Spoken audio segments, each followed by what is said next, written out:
La realidad es que los mejores fondos del mundo, los que estamos dando acceso, o sea, la diferencia entre un muy buen fondo y el resto pues es muy bestia, y hay fondos que dan rentabilidades netas anuales a sus clientes desde hace 20 años de más de 30%. Wow. Tú has gestionado una cartera de más de 10.000 millones de dólares en Wall Street. ¿Cuál es la cartera perfecta para ti? A veces hacíamos transacciones de 1.000 y pico kilos y ese era el trabajo, un trabajo muy cuantitativo. O sea, muy analítico, ¿no?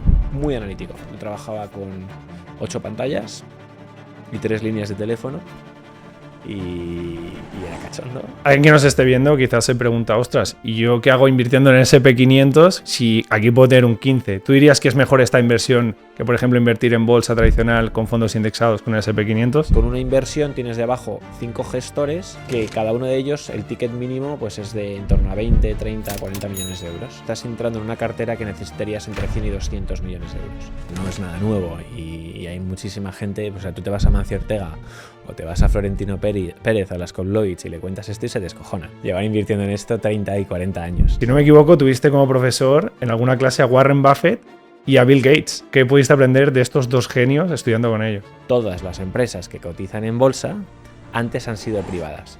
Y cuando salen a bolsa en valoraciones de miles de millones o decenas de miles de millones, significa que antes valieron cero, cuando fueron una idea. Y todo ese crecimiento súper exponencial, súper bestia que han vivido desde su fundación hasta su salida a bolsa, pues la forma de disfrutar de ese crecimiento es... Hola, muy buenas a todos, bienvenidos a un nuevo podcast del canal. Hoy tengo el placer de estar aquí con Ramiro Iglesias, que es cofundador y CEO de Crescenta. Crescenta es una empresa que está democratizando la inversión en private equity. Y bueno, Ramiro cuenta con muchos años de trayectoria invirtiendo en los mercados. Ha gestionado carteras por un valor de más de 10.000 millones de dólares. Ha trabajado en Wall Street. Es una auténtica bestia. Así que es un placer tenerle aquí para aprender sobre inversiones y sobre el private equity. Muy bien, muchísimas gracias por la invitación. Un placer estar aquí. Muy bien, Ramiro, pues vamos a empezar por el principio. Vale. Y bueno, comentar a la audiencia que Ramiro nos va a enseñar también cómo podemos invertir en los mejores fondos del mundo, como él dice, y obtener muy buenos retornos que a veces no nos podemos ni imaginar con otro tipo de inversiones. Pero antes de eso vamos a aterrizar un poco el tema. Vamos a empezar cómo debe ser por el principio y preguntarte pues qué es esto del private equity y qué ventajas tiene respecto a la inversión tradicional, por así decirlo, en bolsa. Vale, muy bien. El private equity puede sonar como algo muy nuevo porque estoy dando, desde hace unos meses estoy apareciendo en todos lados hablando de él, no sé qué, no sé cuántos, pero la realidad es que es la metodología de inversión pues más antigua que existe, que es básicamente la financiación de una compañía en el mercado privado. Y lo que no es mercado privado es mercado público. Y mercado público es la bolsa, básicamente. Entonces, el 95% de las empresas que existen a nivel global son privadas. Y todas las empresas que cotizan en bolsa antes han sido privadas. Claro. Y todas estas empresas que han sido privadas desde una pyme, desde la cafetería de la esquina, hasta grandes corporaciones que están controladas por un grupo de socios o por una familia, ¿no? Pues todas estas empresas han buscado siempre financiación para poder crecer, para poder abrir nuevos mercados, para poder hacer adquisición de otros negocios, invertir en tecnología, lo que sea que fuera su necesidad. Y esa financiación la han buscado en el mercado privado. Entonces, en el mercado privado, cuando tienes una pequeña empresa, pues a lo mejor pides a colegas, a familiares, no sé. Pero en cuanto necesitas una cantidad de dinero pues suficientemente grande como para poder ejecutar un plan de acción suficientemente ambicioso como para crear una compañía grande, pues normalmente necesitas millones o decenas o cientos de millones de euros y el financiador o los financiadores de este tipo de empresas en ese tipo de fases pues son los fondos de private equity. Vale, o sea que básicamente, Ramiro, según lo que nos comenta el private equity, no es más que invertir en empresas que no cotizan en bolsa, en mercado público. Así es, y entonces hay pues empresas de muchísimos tamaños que ofrecen productos y servicios muy diferentes, que operan en diferentes geografías y como cuando inviertes en bolsa, pues tienes también diferentes índices que los que hay pues desde pymes o mid caps hasta large caps, no sé qué, tienes índices de industriales, índices de tecnológicas, ¿no? Pues en el private equity también hay fondos especializados en identificar compañías con diferentes características para diferentes tipos de inversores que están interesados en incorporar en sus carteras diferentes tipos de compañías, ¿no? Vale, y también otra cosa importante a recalcar es lo que has dicho, que al final la mayoría de empresas no cotizan, por lo tanto Sí. tienes una gran variedad de empresas en las que puedes invertir. Sí, o sea, yo tiendo a decir siempre dos cosas que son dos grandes verdades. La mayoría de empresas no cotizan, entonces el universo de oportunidades es infinitamente más grande. Mucha gente tira, bueno, sí, pero lo invertible, bueno, o sea, la cafetería que hemos dicho, pues a lo mejor no es invertible, pero un grupo de franquicias de cafeterías, pues sí, ¿vale?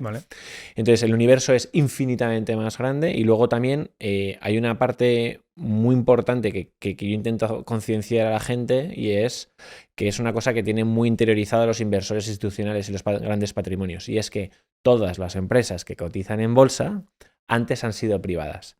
Y cuando salen a bolsa en valoraciones de miles de millones o decenas de miles de millones, significa que antes valieron cero, cuando fueron una idea. Y todo ese crecimiento súper exponencial, súper bestia que han vivido desde su fundación hasta su salida a bolsa, pues la forma de disfrutar de ese crecimiento es invirtiendo en los mercados privados o invirtiendo en capital privado, que la traducción literal sería private equity. Muy bien. Y por lo que respecta a las ventajas, ¿qué ventajas tiene invertir en private equity versus hacerlo, por ejemplo, en acciones o en fondos de inversión tradicionales? O sea, las ventajas así en términos generales es el private equity, la rentabilidad es mucho más alta, la rentabilidad anual, precisamente por esto, porque la curva de crecimiento de una empresa, o sea, en bolsa cuando sale, o sea, tú creas una empresa, últimamente utilizo mucho el caso de estudio de, por ejemplo, Spotify, pero joder, tampoco quiero como repetirme mucho, pero igual que Spotify hay muchísimas compañías tecnológicas como Twitter, Airbnb, Uber, tal, que utilizamos que tal y cual, ¿no? Entonces, estas empresas son una idea en un inicio, son una idea de unos fundadores y estos fundadores buscan financiación en fondos para crear esa idea, montar su equipo, desarrollar su software, etcétera, tal. Y normalmente transcurren de media en torno a 10 años desde que es una idea hasta que salen a bolsa, ¿vale? Y todas estas empresas, los que siguen la bolsa, los que seguís la bolsa, pues sabéis que cotizan por decenas de miles de millones de euros, ¿vale? En el caso de Spotify son 90 y pico mil o 100.000 millones de euros, pero todas están más o menos ahí. Pues desde que vale cero hasta que sale a bolsa, pues todo ese crecimiento super bestia lo puedes obtener a través del private equity. Y luego desde que sale a bolsa, pues tiene crecimiento y te puede dar una rentabilidad, pero no suele ser la curva de crecimiento tan pronunciada. Entonces, te da mucha más rentabilidad, ¿vale? Pero esa rentabilidad a costa de una cosa, y es que es una inversión con un carácter de largo plazo. Y es que para que las empresas puedan cumplir con las promesas que establecen a sus inversores, es decir, coger una compañía que es un player local y que lo quieres convertir en una gran multinacional, pues necesitas tiempo. Entonces es una inversión de largo plazo, que son inversiones de más de 3 años vista o más de 4 años vista, pero muy rentables. Y luego, por otro lado, como sabes, en la bolsa pues fluctúa a lo bestia. A veces por cosas que puedes anticipar y en la inmensa mayoría de los casos por cosas que no, porque no son cosas que sean intrínsecas a la compañía en la que has invertido, sino que son más temas sociopolíticos que económicos. No sé. Entonces, lo que haces invirtiendo en private equity es reducir a tope la volatilidad de tu cartera, porque estas empresas, como no fluctúan en un mercado cotizado, no hay esa especulación financiera y esos movimientos financieros bestias, entonces tu posición se mantiene más estable a lo largo del tiempo. Vale, o sea que podríamos decir que la principal ventaja es el tema de la rentabilidad, ¿no? Rentabilidad y reducir volatilidad. Vale, ok. Y por lo que respecta a eso, a la rentabilidad, ¿qué rentabilidades puede esperar una persona que invierte en private equity? Y también cuéntanos un poco cómo funciona la inversión en private equity, es decir, a nivel de plazos, de liquidez, todo esto. La rentabilidad que nosotros decimos que debe de esperar es un 15% de rentabilidad anual, después de las comisiones tal y cual, y en un escenario en el que nos basamos siempre como en bastante conservador, aunque suene heavy que lo diga. Sí, la gente que invierte en bolsa quizás espera un 6-7, ¿no? Que es el promedio del SP500. Estos son 15% por encima. Al final, el gestor de private equity está obligado a darte una prima por encima de la bolsa por la iliquidez, por el largoplacismo del activo, ¿no? Que luego si quieres hablamos de esto. Sí, ahora explicas cómo funciona exactamente. Pero la realidad es que los mejores fondos del mundo de private equity a los que estamos dando acceso, o sea, la diferencia entre un muy buen fondo y el resto pues es muy bestia, incluso más que en el mundo de los cotizados, y hay fondos que dan rentabilidades netas anuales a sus clientes desde hace 20 años de más de 30%. Wow. Entonces, ¿qué pasa? Que eso suena muy loco, ¿a que sí? Es una locura. Pues es tan loco que un fondo de ese estilo que quiere levantar 20.000 millones de euros para hacer nuevas adquisiciones, pues lo hacen en el transcurso de unas semanas y si quieres invertir no puedes, porque está tan sobredemandado bueno, pues que ellos hacen una selección, una criba en el cual solamente entras si metes más de 50 millones de euros o si ya has invertido antes con ellos o si tienes una relación. Entonces, lo que nosotros hemos hecho es conseguir acceder a estos tíos por una cosa o por otra, a través de relaciones, a través de acumular capital de muchos inversores, lo que sea, para poder dar acceso a ese tipo de fondos que tradicionalmente pues, han dado una rentabilidad histórica anual a sus inversores altísima. Qué heavy. Pues para que la gente se haga una idea, una rentabilidad del 15% anualizada sería multiplicar el capital cada 5 años, ¿no? Más o menos. Sí, es hacer un por dos más o menos. Sí. Hacer un por dos cada 5 años más o menos. Depende de la estrategia, pues a veces decimos, depende de la estrategia y el tipo de compañía en el que inviertas. Estamos diciendo desde 12%, por ejemplo, en inmobiliario e infraestructuras, porque es un activo en el que son 12, pero son 12, ¿sabes lo que digo? O sea, que es como muy sólido, muy... un activo como refugio, ¿no? Y luego tienes un private equity buyout, que luego hablamos de esto, que da 15, y un growth, un crecimiento que da 18. Entonces, puede sonar surrealista, pero lo que hay debajo da 25, 30, cosas así. Entonces, estamos intentando hacer escenarios conservadores, ¿no? Qué bueno.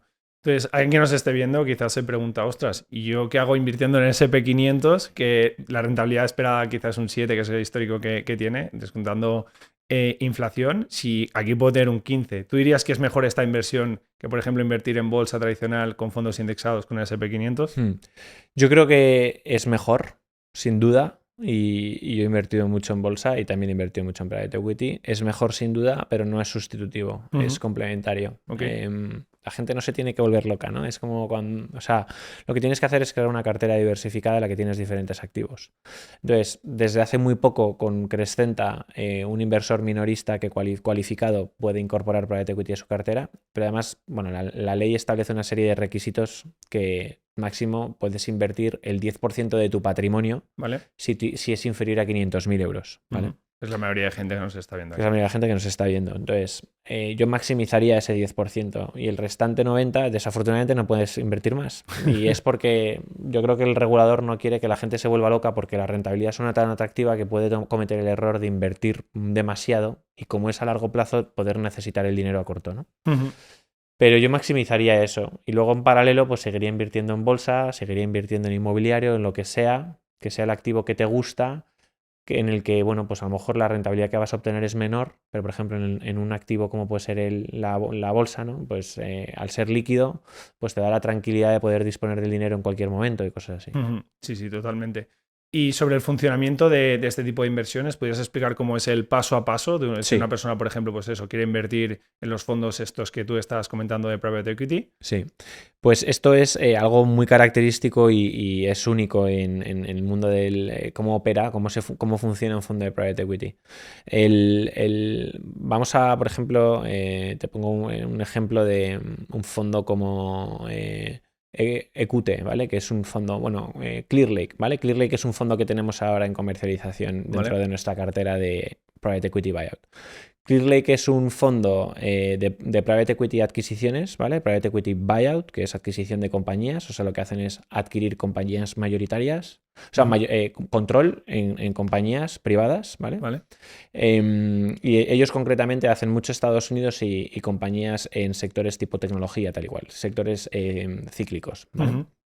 Entonces, estos tíos dan rentabilidades netas anuales de 30% por encima, ¿vale? Desde hace 20 años. Y son unas máquinas.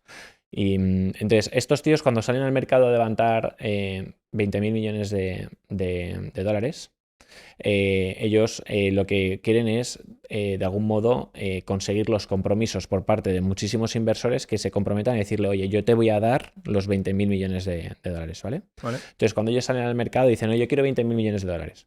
Entonces, normalmente ellos lo que quieren es ese dinero de las menos personas posibles, porque no quieren más eficiente. Sí, más eficiente. Su trabajo no es gestionar a sus clientes, su trabajo es comprar y vender compañías. Exacto. Entonces, cuantos tickets más grandes le haga a menos personas, mejor, ¿vale? Entonces, es muy difícil entrar ahí porque para poder entrar ahí compites con el plan de pensiones de California, el Fondo Soberano de Francia y el endowment de la Universidad de Yale, ¿vale? Entonces, y esos tíos están dispuestos a meter 100, 200, 300 millones ahí cada uno de ellos. Vale. Entonces, es muy difícil conseguir acceso.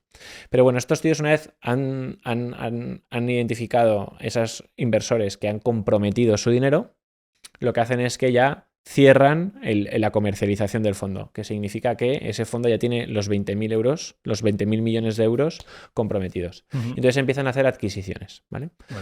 Estoy utilizando la palabra compromiso porque tú no, como inversor, no desembolsas el 100% del dinero que has comprometido. Vale.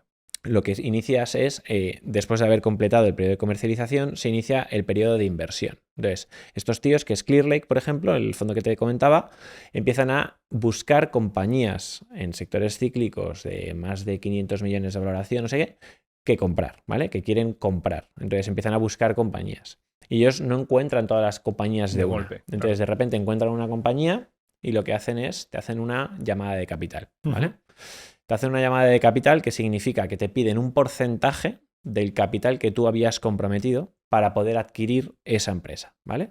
Por ejemplo, Clearlake no es muy tecnológico, pero son los dueños del Chelsea, ¿vale? Yo creo que a la gente le sonará el Chelsea. Pero el Chelsea creo que suena, ¿no? Pues sí. Estos tíos hace unos años llamaron a sus inversores. Imagínate que el Chelsea lo compraron por 2.000 millones de un fondo de 20.000. Te llaman y te dicen, oye, Crescenta, os vamos a pedir el 10% de vuestro compromiso, ¿no? Que será los 2.000 sobre los 20.000, ¿no? El 10% del compromiso de todos, porque vamos a comprar el Chelsea Club de Fútbol para hacer este plan. Lo vamos a internacionalizar más, vamos a invertir en marca. Bien, mejor, entiendo, ¿no? Te explican todo, tal y cual. Así. Entonces, a medida que van identificando compañías, te van haciendo las llamadas de capital. Normalmente, cada inversión la tienen durante un periodo medio de en torno a 3 o 4 años, ¿vale? O sea, el plan de compra hasta la venta es en torno a 3 o 4 años. Entonces, ellos van haciendo adquisiciones de empresas. Durante 5 años, ellos piden el 100% del capital, normalmente lineal, 20% cada año, y van comprando las diferentes empresas que te van contando qué tal. Y te van informando sobre qué se está haciendo con ese dinero. Y cuando ven, a partir del año 5, empiezan a vender las compañías y y te devuelven el capital que tú aportaste en el año 1 más toda la rentabilidad obtenida, que suele ser entre 2 y 3 veces pasta. ¿Vale? Que a veces puede pasar que en el año 3, 4 te empiecen a devolver dinero porque lo que habían comprado en el año 1 pues ya han maximizado lo que podían hacer con esa empresa, ya es el momento de venderla y la venden. Y no te piden el 100% de tu capital. ¿Me estoy explicando? Sí, exacto. Fenomenal. Entonces eso es llamadas de capital. Entonces tú comprometes una cantidad, se te hacen unas llamadas de capital y a partir del año 5 se te devuelve el capital que aportaste y toda la rentabilidad. Y eso se llama periodo de distribuciones. Entonces, durante 5 años aportas el capital, durante 5 años recibes el capital que aportaste y toda la rentabilidad. Entonces, todo el periodo son 10 años. Pero a partir del año 5 empiezas a ver la pasta. En Crescenta es exactamente así. Nosotros comprometes el dinero, se te pide un porcentaje, ese porcentaje se manda a los fondos, que es el 25% en el momento en el que inviertes, o el 20, el 25, depende del fondo. Se manda a los fondos, se te informa de cada fondo qué compañía ha comprado, se va haciendo así cada año, se pide un 20%, y a partir del año 5 lo que haremos es devolverte la cantidad y explicarte cómo hemos generado rentabilidad, porque hemos cogido el Chelsea y hemos montado, yo qué sé, el equipo básquet, que no sé si lo tienen, ¿sabes? O lo que sea. O hemos cogido pues la Universidad Europea a través de un fondo que de no sé qué y se ha llevado a la Universidad Europea, se ha llevado a Italia o lo que sea, ¿no? Entonces, se te explica muy bien qué empresas han comprado para que sepas dónde estás participando, qué plan se ha ejecutado y por qué se está generando esa rentabilidad. Vale, y vosotros como Crescenta, ¿tenéis algún tipo de influencia en el fondo, en las decisiones que toma el fondo, o esos tíos actúan como son los expertos en private equity y dicen no escuchamos a ningún inversor y vamos a nuestra bola? ¿O tienen en cuenta quizá a veces las opiniones de inversores grandes que puedan tener en este fondo? Sí, nuestro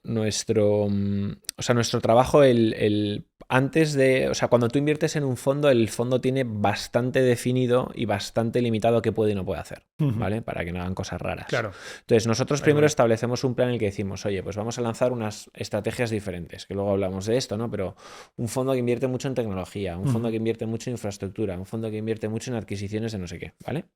Entonces, con eso nuestro trabajo consigue mapear a los mejores gestores del mundo e identificar a los que son para nosotros los mejores, ¿no? Claro. Los que son infinitamente superiores. Porque habrá muchos fondos de private equity, Sí, claro. sí, hay mucho, hay muchísimo. Entonces, cuando identificas a los mejores y entras y acabas invirtiendo, hay una serie de documentos legales y tal y cual que a ellos les obliga a cumplir con un plan. Y el plan es que está muy limitado qué tipo de empresas pueden comprar, en qué tipo de geografías, de qué tipo de tamaño, está muy limitado cuándo te pueden y no te pueden pedir dinero, etcétera, tal. Entonces, de algún modo, no hace falta que tú estés controlando cada una de las cosas que hacen porque ellos ya tienen la obligación de cumplir con eso.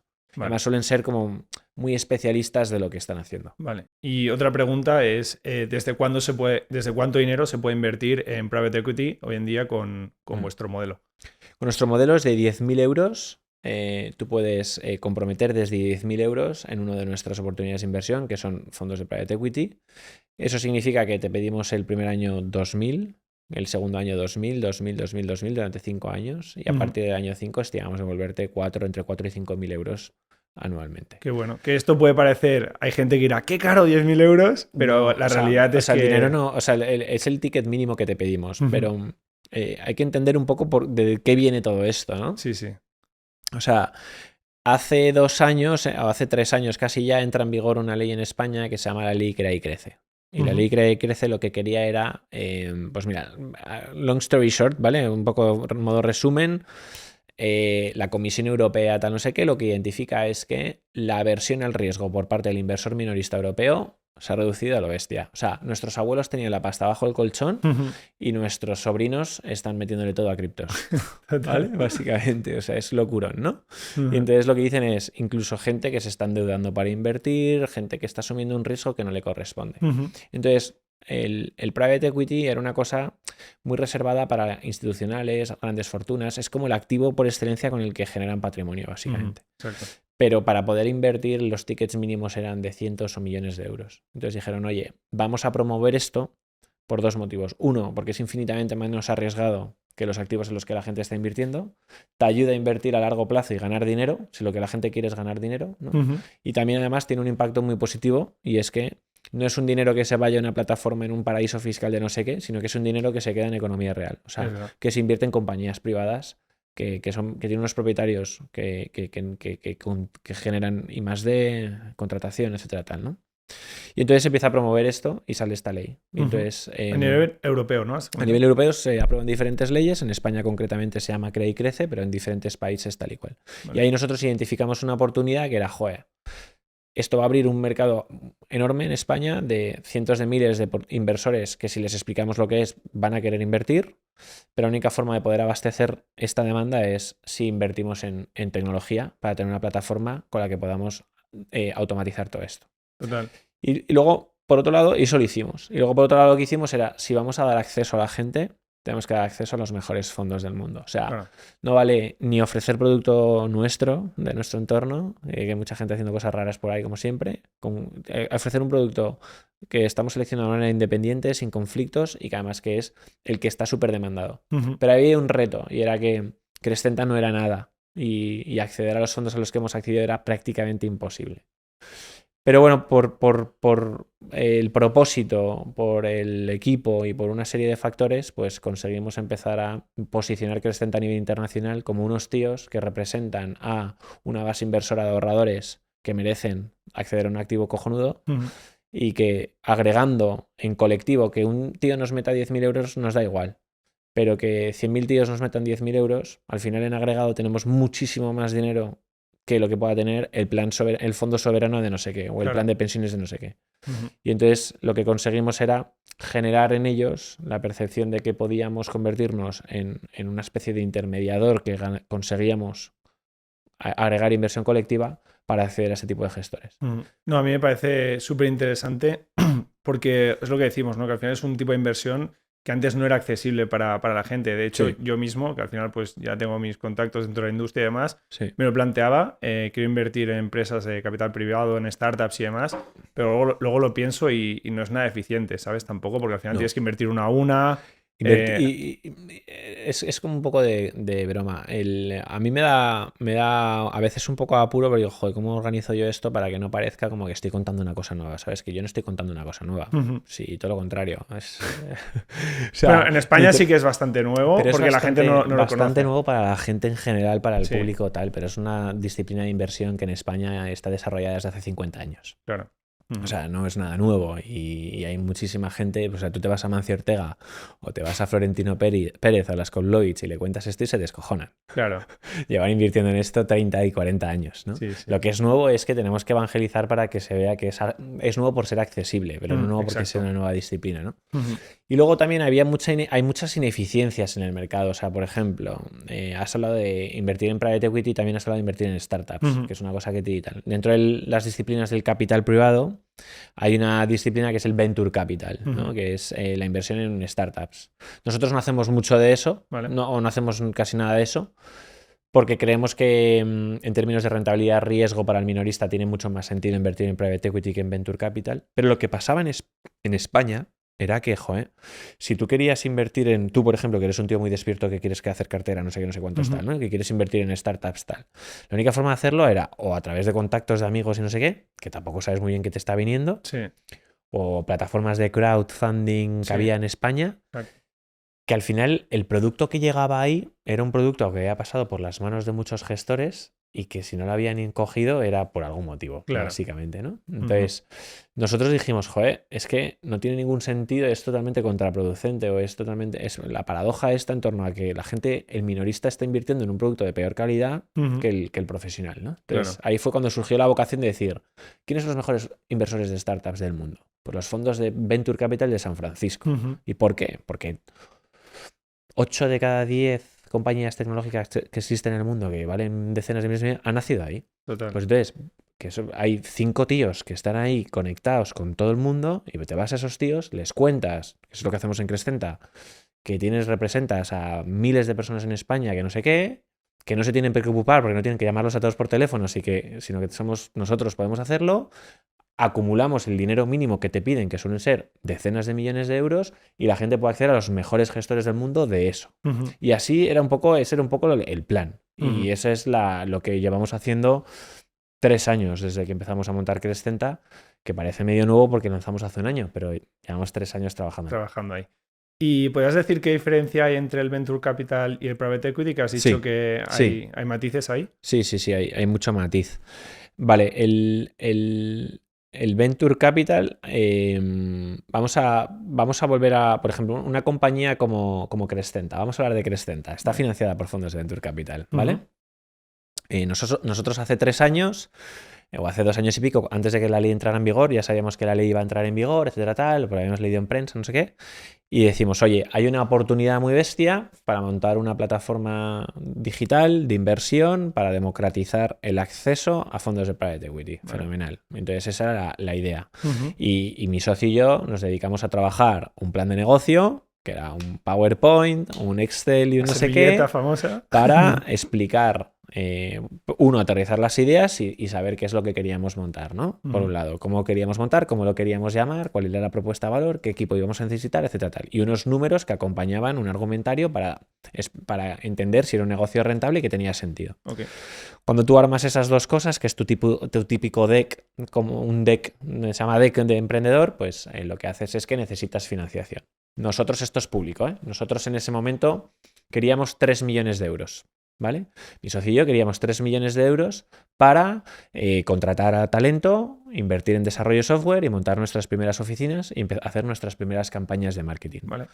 La financiación que buscamos ahí era financiación en fondos de Venture Capital, ¿vale? El Venture Capital son fondos normalmente gestionados por gente muy vinculada al mundo de la tecnología, que lo que hace es identificar startups, que son proyectos de nueva creación, normalmente con una base tecnológica, y lo que hace es hacer un análisis de la compañía, un análisis del equipo que hay detrás y financiarlo. La tasa de éxito en una startup pues suele ser que tiene éxito 1 de cada 10. Vale, porque es una fase muy incipiente. Muy incipiente. Entonces, hay mucho riesgo, porque muchas veces ni el equipo sabe ejecutar bien, ni la idea es tan buena como tú creías, ni el mercado, o no es el momento de mercado adecuado, etcétera, ¿vale? Vale. Entonces, Nosotros en ese caso buscamos esa financiación, montamos nuestro software, montamos nuestro equipo, hicimos no sé qué y empezamos a ganar nuestros primeros usuarios. Hace unos meses volvimos al mercado del Venture Capital, a los fondos de Venture Capital, porque todavía era una compañía relativamente nueva y dijimos, oye, tenemos unos clientes, hemos accedido a unos fondos, la tecnología funciona fantásticamente bien, estamos teniendo bastante éxito, queremos meterle más gasolina a nuestro negocio para ser rentables, no necesitar más tal, buscar más equipos, etc. Y levantamos otros 7 millones de euros. Vale.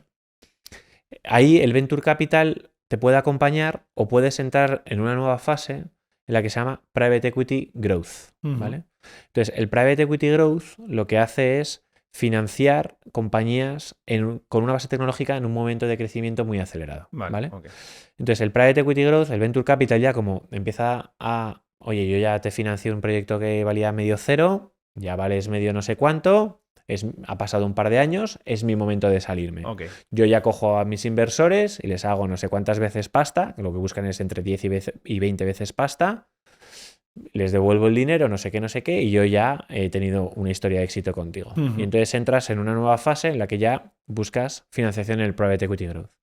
Ahí son empresas con base tecnológica que están muy cerca de la rentabilidad o son casi rentables, que han demostrado que funcionan muy bien, que están bien gestionadas y lo que buscan es un crecimiento acelerado súper bestia. Vale. Puede ser Crescenta, que estamos ahora creciendo mucho, o podría ser Spotify después de que se montara el software, o Airbnb o quien sea. Vale. Normalmente lo que buscas ya son decenas de millones de euros y lo que haces es convertir tu compañía, que es un player local, en un player internacional. Abres nuevos mercados, adquieres nuevos negocios, inviertes en nuevas líneas de nuevos servicios, etcétera, tal, ¿vale? Entonces, ahí el Private Equity Growth, la probabilidad de perder la pasta es infinitamente más baja porque los negocios ya son rentables, pero en vez de hacer 10 y 20 veces pasta, pues haces entre 3 y 5 veces dinero, Okay. ¿vale? Y eso es el Private Equity Growth. Y nosotros hacemos mucho de eso, o sea, gestores de eso. Y transcurridos unos años, imagínate los fundadores de cualquier compañía tecnológica española o internacional, dice, oye, yo ya tuve la idea hace 10 años. He montado el negocio. Opero en 5 países. Tengo 50 empleados. He generado estos revenues. Funciona todo fenomenal, no sé. Ahora yo quiero vivir bien. Yo ahora quiero vender un porcentaje de mi empresa porque me quiero comprar mi casa que me hace ilusión en no sé dónde o mi cochazo o lo que sea, ¿no? Y entonces ahí puede hacer dos cosas. O puede venderle a un fondo de private equity de adquisiciones, que es que ahora hablamos de esto, o sale a bolsa. Y entonces lo que hace el socio, el fundador, imagínate yo, digo, oye, ahora voy a coger mi porcentaje de la empresa, se la voy a vender al público en general. Vale. Y es, cuando compramos en bolsa, lo que estamos haciendo es comprar a socios que ya estás haciendo una transacción que se salen por algún motivo. Porque se quieren meter pasta en el bolsillo, porque han tenido el stock durante un momento determinado, lo que sea. ¿Vale? Entonces, si sales a bolsa es un camino, que es lo que hacen muchas de las tecnológicas en las que la gente invierte, con las que cotizan en el Nasdaq. ¿Vale? Y el otro camino es, oye, hay unos tíos que sí que en el Private Equity adquisiciones. Hemos hablado del Private Equity Growth y luego otra cosa es Private Equity Buyout. Entonces, imagínate unos tíos que lo que dicen es, en vez de financiar a los socios, lo que hacen es le compran el negocio. Vale. Yo cojo y le doy las llaves de mi negocio a otra persona. Compran la mayoría, ¿no? Del compran la para mayoría tener del control. negocio. El Private Equity Growth y el Venture Capital invierten en la minoría. Okay. Te financian tu proyecto y tú eres el que lideras todo. Vale, sigue siendo el chiringuito del fundador, por así decirlo. Eso, y lo sigues gestionando y ellos financian minoritariamente tu plan de crecimiento y tu ejecución de tu plan de negocio. Pero cuando tú ya estás en una fase en la que, oye, ya has montado el chiringo tal, o sales a bolsa, que puedes seguir gestionando, o vendes a un fondo de Private Equity adquisiciones. Vale. Entonces hay muchos tíos, gestores, especializados en la adquisición de compañías privadas, porque antes de que salgan a bolsa ellos dicen, no, la cojo yo, le voy a dar 7 vueltas y ya la saco yo a bolsa. Vale. Porque todavía esto le queda un huevo de valor. Vale. Y entonces esos tíos, pues lo que hacen es compran tu negocio y compran 5 más y montan un grupo internacional o abren nuevas líneas o cierran líneas de negocio que tenías que no tienen sentido y lo hacen más eficiente, lo que sea, pero han identificado que tu empresa le quedan todavía de 3 a 5 años de creación de muchísimo valor y prefieren ser ellos los que disfruten de eso y los que gestionen eso a que la compañía salga a bolsa. Y luego ellos son los que la sacan a bolsa. Qué bueno. Yo creo que ha quedado clarísima la explicación. Vale, me alegro. Y otra cosa que te quiero preguntar, que quizá ha surgido alguna duda, es con el tema de las llamadas de capital, ¿no? Vale. Has dicho que al final tú te comprometes a invertir una serie de dinero durante X tiempo, normalmente son 5 años, ¿no? Sí. Pero ¿qué pasa si una persona, por ejemplo, dice, ya no te puedo dar ese dinero, por el motivo que sea, ¿vale? Sí, sí. En ese caso, ¿qué ocurre? En ese caso haremos todo lo posible. O sea, nuestro objetivo era, si conseguimos crear una base inversora súper grande, siempre vamos a poder que alguien que sea... Si lo haces por arbitraje financiero y dices, oye, yo ya he comprado, quiero vender, no sé, eso hay que evitarlo, porque está demostrado que permanecer invertido todavía el fondo da más rentabilidad que hacer compraventa, etc. Es casi como en el cotizado, ¿no? Que nadie haciendo market timing gane dinero nunca. Sostenidamente, ¿no? Pero en este caso nuestro objetivo es que siempre puedas encontrar una contrapartida a la que tú puedas vender. Entonces, en Crescenta la base de inversores es tan amplia que si tu situación financiera cambia y estás en una situación de estrés y no puedes acudir a una llamada de capital, siempre podrás vender al resto de partícipes tu posición, total o parcialmente. Y luego tenemos siempre un plan B en espera, que es inversores profesionales, o sea, family office, familias grandes con patrimonios o institucionales pequeños que dicen, oye, vuestro producto es tan fantástico que la mora del cliente tuyo me la quedo yo, la compro yo. Vale. Pero bueno, la idea es que... La idea no es esa, o sea, la idea que te puede dar la tranquilidad de decir, oye, yo quiero invertir en esto porque estos tíos siempre van a facilitarme o van a hacer todo lo posible por facilitarme una vía de escape si asumo tal. Eso está ahí y eso va a ser así. Pero la idea de esto es, y sobre todo que si metes el 10% de tu patrimonio, que has dicho que es la mayor, joder, pues el 10% de patrimonio no debería de una situación de estrés hacer que tengas que desbloquear esa posición, que al final tienes que verlo como algo donde estás generando dinero para salir de ese agujero en el que te encuentras. Entonces, sería como un poco contraproducente tomar una mala decisión de inversión o de desinversión por culpa de una situación coyuntural de estrés. Muy bien. Y has comentado que hay varios fondos de private equity. Entonces, ¿qué tipos de fondos hay en private equity? ¿Y cómo sabe una persona que es el mejor fondo para esa persona en concreto, para invertir para su perfil? O sea, nosotros, por simplificarlo, trabajamos en torno a 4 estrategias. O sea, nosotros hacemos fondos de private equity growth, fondos de private equity buyout, fondos de private equity inmobiliario, infraestructuras, y ahora va a salir otra estrategia que también es algo así, ¿no? Entonces, nuestro trabajo es que la gente, asesorar a la gente digitalmente para que, entendiendo esas 4 estrategias, ayudarles a crear una cartera. Una cartera donde no solamente inviertan en uno, sino que vayan diversificando, ¿vale? Y vayan creando cartera con el tiempo. Y luego nuestra responsabilidad es que si inviertes en Private Equity Buyouts, que ahora tenemos la segunda edición, que es un fondo de 60 millones en comercialización, pues si inviertes en ese, nuestro trabajo es en ese momento identificar los mejores gestores del mundo, pero del mundo en plan los top 10% del mundo o top 5% del mundo, para conseguir acceder y que tú tengas en tu cartera a ese tipo de gestores. Normalmente está en Estados Unidos, entiendo. Sí, principalmente sí. Vale. ¿Y puedes comentar así muy rápidamente la diferencia entre cada tipología de estos fondos que tenéis? Del buyout, el de mobiliario. Todos hacen 5 gestores, entre 5 y 6 gestores por debajo. O sea, todos invierten en 5 fondos debajo. Por ejemplo, Private Equity Buyout es un portfolio de fondos. Vale, o sea, no es un único fondo, es un portfolio de fondos. Claro, entonces, pues, por ejemplo, hemos hablado de Clearlake, ¿no? Una gestora 30, no sé qué, invierte en tecnología. Pues uno de los gestores es Clearlake. Ahora, entonces, Clearlake invierte en compañías tecnológicas en Estados Unidos o sectores, no tecnológico, cíclico, no sé. Pues a lo mejor la siguiente inversión será a lo mejor Estados Unidos defensivo, que son compañías industriales, tal. Entonces, ahora estamos analizando todos los mejores gestores de adquisición de compañías industriales para elegir el mejor. Ya lo tenemos elegido. Luego queremos que tengas también exposición a Europa. Entonces, dentro de ese portfolio haremos 2 inversiones en Europa. Entonces, tendrás 2 en Estados Unidos, 2 de Europa, tal y cual. Entonces, con una inversión tienes debajo 5 gestores. Ostras. Que cada uno de ellos, el ticket mínimo, pues es de en torno a 20, 30, 40 millones de euros. Y tú inviertes desde 10.000 euros o 2.000 euros al año, estás entrando en una cartera que necesitarías entre 100 y 200 millones de euros. Wow. ¿Vale? Entonces, por eso siempre decimos que para tener esa cartera necesitaba ser Amancio Ortega. Y es que es verdad. O sea, joder, pues que tiene 200 millones de euros. ¿Sabes? Entonces, es lo bonito que tiene este negocio que hemos montado y el éxito que estamos teniendo es que joder, yo lo estoy intentando explicar como lo estoy explicando, pero que no tiene truco, que es así, ¿no? Ujú. Y una cosa muy bonita fue que nosotros montamos esto para el minorista. Ujú. Y cuando lanzamos Crescenta, hicimos 4 veces nuestro plan de negocio en los primeros meses de actividad.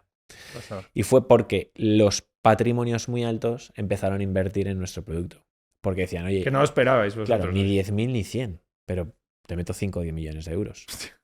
Y entonces eso es lo que nos empezó a pasar. Tenemos el 3% de nuestros clientes, que es más o menos 90 clientes, tienen patrimonios financieros de cientos de millones de euros o decenas de millones de euros muy altos, y el resto son retailers metiendo desde 10.000. Ujú. Pero están coexistiendo en las mismas oportunidades de inversión. Qué bueno. Entonces tienes un tío metiendo de 10.000 euros, porque su patrimonio financiero es X, es 11.000, y otro tío metiendo 5 millones de euros. El mismo producto. En el mismo O producto. sea, literalmente puedes invertir desde 10.000 Claro. euros como la gente más rica de España. Literal.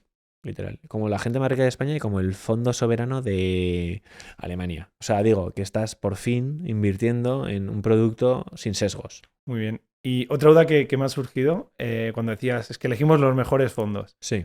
Es cómo elegís a los mejores fondos. ¿Cómo sabéis que ese gestor es el bueno y que ese fondo de inversión es el top 5% de los fondos de private equity, por ejemplo? Sí, al principio del todo, cuando empezamos a montar las primeras carteras, mi socio y yo venimos del sector y Sí, bueno, luego entraremos en tema Wall Street, que me interesa tu experiencia. Perfectamente quiénes eran los buenos, porque son muy conocidos, salen mucho en prensa, sabemos que las operaciones que han hecho, etcétera, tal, entonces era relativamente fácil crear las primeras carteras.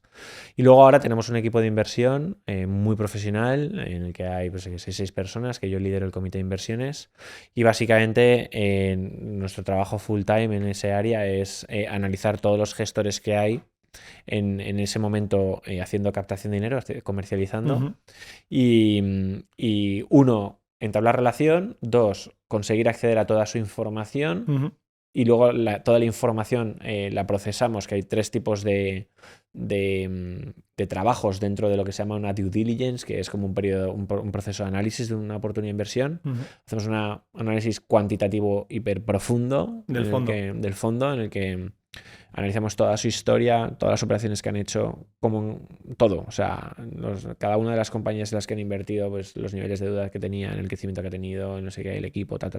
Entender exactamente cada una de las operaciones que se han hecho, cómo han ganado la pasta, si son consistentes, si no lo son, si han perdido en alguna, si no, tal. Entenderlo muy, muy, muy en profundidad. Y si pasa ese filtro cuantitativo, ya pasamos como una fase cualitativa, que suele ser más larga, en el que nos sentamos con ellos, nos sentamos con CEOs de compañías que han comprado, que han invertido, para entender cuáles son sus dinámicas de trabajo, sus motivaciones. Y nos interesa hasta el estado de salud de los gestores, Ostras, porque si va a estar claro. 10 años invertido, Hostias, buena. necesito tener informes de salud y saber que tú estás en perfectas condiciones.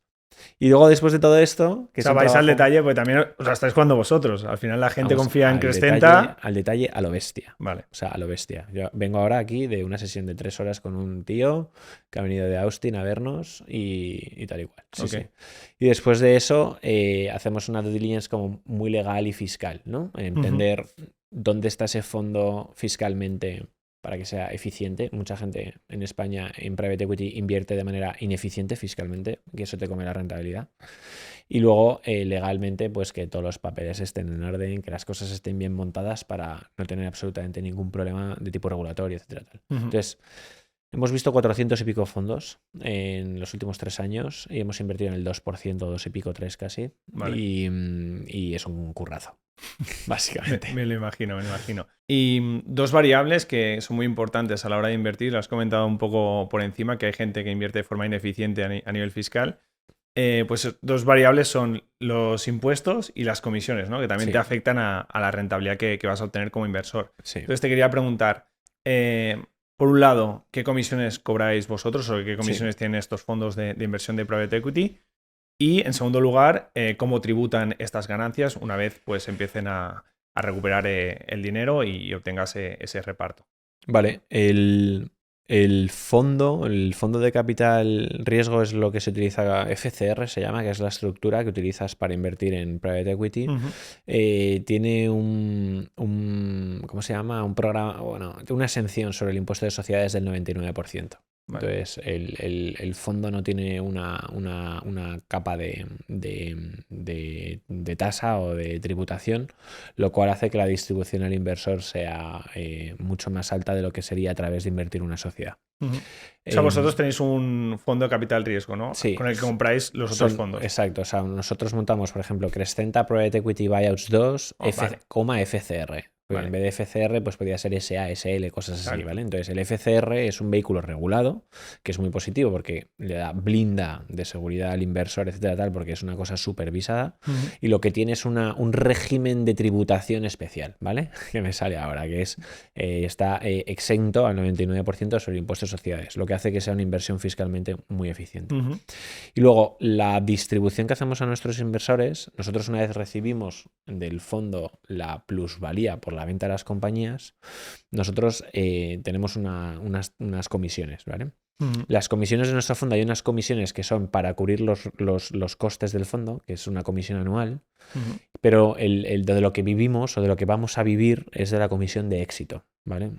La comisión de éxito o el performance fee es un porcentaje que vamos a ganar sobre todo el retorno o toda la plusvalía que genere a nuestros inversores por encima del 8%. Vale. El ¿Vale? fondo. El fondo. Entonces, la idea es, antes has dicho que la bolsa te da 6-7. Ujú. Y es así. Nosotros dijimos, para dotar a este producto para que sea más atractivo en comparación a invertir a los 6-7 de la bolsa, lo que vamos a hacer es, con dos narices, solo vamos a ganar dinero de éxito en toda la rentabilidad que generemos por encima del 8% anual que le demos a nuestros inversores. Vale. Y así de algún modo hay una alineación totalmente de intereses y estamos obligados a generar rentabilidades de 15 para arriba Ujú. para poder vivir de esto.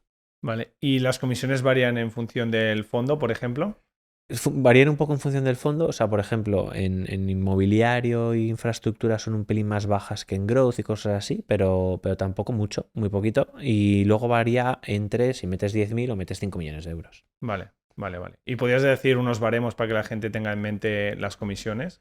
Pues la comisión anual está entre 25 puntos básicos y un 1,5, algo así, Ujú. y la de éxito está entre un 2 y un 6% o un 5% por encima del 8. Vale. Igualmente, pues dejaremos la info, como siempre, Sí, en la descripción para que podáis sí. ir a la web y mirarlo con calma. Está todo súper detallado. Sí, Vale. sí, sí. Y sí, muy explicadito todo. Sí, y el otro punto que quería saber era, a nivel de fiscalía, has comentado un poco cómo tributa esta figura, que al final es el fondo de capital riesgo, pero también me gustaría saber cómo tributa la persona, ¿no? La gente que nos está viendo ahí al otro lado de la pantalla, cuando empieza a recibir esos rendimientos. Ese dinero. Ahora tributa sobre renta en IRPF, o sea, tributa sobre IRPF o sobre impuestos a sociedades, ya seas persona física o jurídica. Y ahora recientemente estamos montando una estructura para traspasos y tal y cual, para que puedas pasar de un fondo líquido a un fondo como los nuestros Ostras, y no está muy tengas bien que tal eso. y cual, sí. Tributas en la base del ahorro, entiendo. En la base de ahorro, sí. Vale. Hemos hablado bastante de las rentabilidades que se puede obtener con esta tipología de inversión, Ojo. pero me gustaría saber por qué tú crees que el private equity es más rentable que invertir en bolsa. Bueno, ¿por qué crees no? ¿Por qué es más rentable? Bueno, es más rentable porque las compañías en las que estás invirtiendo están en una fase vital de mucho más crecimiento. O sea, es un poco lo que estábamos hablando antes, ¿no? Si tú identificas, pues no sé, cualquier compañía antes de que salga a bolsa, es que estoy harto de hablar de Spotify, pero dime una, Inditex. Inditex. Eso lo conoce la gente, creo. La conocen, ¿no? Pues Inditex. Bueno, para quien no lo sepa, el grupo empresarial de Mancio Ortega, que tiene Zara, Massimo Claro, Dutti, pues, etcétera, etcétera. pues Amancio, todo el mundo cuenta, ¿no? Que el tío tiene una tienda de batas y albornoces ¿cómo se llama? En Pontevedra, ¿no? ¿Cómo se llama el pueblo? En Arteixo, ¿no? Es en Arteixo, no sé si es Sí, no sé si empezó ahí la de batas, pero... Pues por ahí, el tío tenía una idea, no sé qué, y a lo largo de la historia ha habido miles de empresarios y emprendedores, porque ese es un emprendedor como cualquier otro, ¿no? De su época y que tiene una idea y buscan financiación y tal y cual. Y le financiaría el negocio a gente, y esa gente, al final, de cero a lo que se ha convertido, es donde pasa de ser una cosa enana que está la idea de una mente que en ese momento pues lo ve clarísimo, hasta que hace una ejecución de libros equilibrio hasta que sea la bolsa tal y cual. Ahora tú puedes invertir en bolsa y bueno, pues puedes estimar, pues puedes ganar 6 y 7% porque es una compañía que crece, que sigue, que a lo mejor no sé si reparte o no dividendo, pero a lo mejor reparte dividendo, que sigue viendo sus tiendas, sus nuevas líneas y que tiene una base de clientes fantástica y tal y cual. Vale, muy bien. Pero es más madura. Pero ostras, es hipermadura. Es que esa empresa hace 30 años no existía. Y cuando no existía, de no existir a lo que es ahora, ha pasado por un periodo de diferentes periodos de hipercrecimiento donde ha tenido financiación. Y ahí es donde está esos periodos de supercrecimiento la rentabilidad. Pero son periodos de 3 a 5 años cada uno de ellos. Entonces, insisto, la rentabilidad del private equity es indiscutible. Tiene todo el sentido del mundo incorporarlo a tu cartera. Yo no lo comparo mucho con la bolsa porque es complementario, porque si no puedes meter toda tu pasta en private equity. Bueno, paradójicamente, ¿En Estados Unidos se puede? en España se puede, si tienes un patrimonio financiero de más de 500.000 euros. Vale. O sea, es un poco de broma, ¿no? Pero en España, si tienes Bueno, menos es un de- tema de proteger en teoría al que Claro. menos sabe, ¿no? Que dicen tú que Exacto. no tienes tanta pasta, que no dominas se tanto. asocia, hay una ¿no? Se estima o se anticipa que hay una especie de correlación entre si tienes un patrimonio alto, entonces tienes más conocimiento, algo así, ¿no? Sí. Que no sé si es así o no es así, tampoco es Bueno, así. Yo algo conozco habrá mucha de gente con mucha correlación, pasta pero- que no tiene ni idea de esto y todo lo Tú sabes contrario. más de eso. Pero bueno, la idea es, si tienes menos de 500.000 euros, máximo el 10%, si tienes más de 500.000 euros, puedes meter los 500.000 euros. Ujú. Entonces, y hay muchísima gente que lo hace. A la gente que está viendo el podcast deberíamos dejarle meter más, que ya tiene una No, base. pero es un poco así, es un poco así. Entonces es un activo tremendamente interesante, tremendamente rentable, hay que invertir bien. Nosotros estamos muy seguros de que estamos trayendo el mejor producto y creemos que somos muy justos con las condiciones, la experiencia de inversión, todo. Y lo que hay que hacer es luego, en medida de tu patrimonio, pues si es inferior a 500.000, yo iría por el 10, y si es superior, pues entonces ya te haces tus proyecciones diciendo, oye, cuánto voy a necesitar, cuánto genero, etcétera. Vale, si te iba a preguntar si crees que todo el mundo debería invertir en private equity, pero ya me has respondido y la respuesta es que A mí me prácticamente sí, ¿no? encantaría que todo el mundo pueda invertir en private equity. Entiendo que 10.000 euros de compromiso, si es el 10, son 100.000 de patrimonio. Al final no lo tiene todo el mundo.